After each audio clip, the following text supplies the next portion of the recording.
संजना यादव अपने YouTube channel पे आप सबका स्वागत करती हूँ। दोस्तों एक मैं नाच गीत लेके आ रही हूँ, अच्छा लगे तो लाइक सब्सक्राइब कमेंट करना। दोस्तों चलिए मैं सुनाती हूँ कि एक नाच गीत कैसा लगा म्यूजिक के साथ में।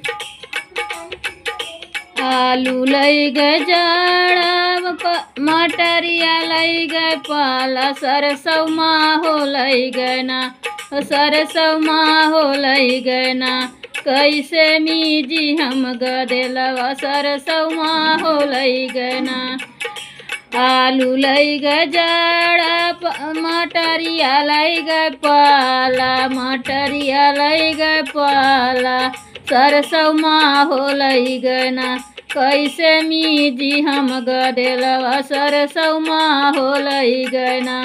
कैसे मीजी हम गदेलवा सरसों हो लई गए ना।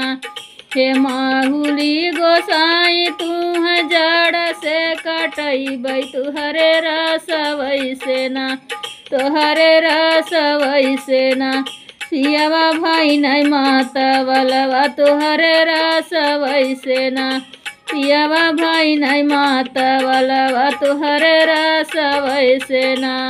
आलू लई गए जाड़ा मटरिया लई गए पाला सरसों हो लई गए ना, सरसों हो लई गए ना।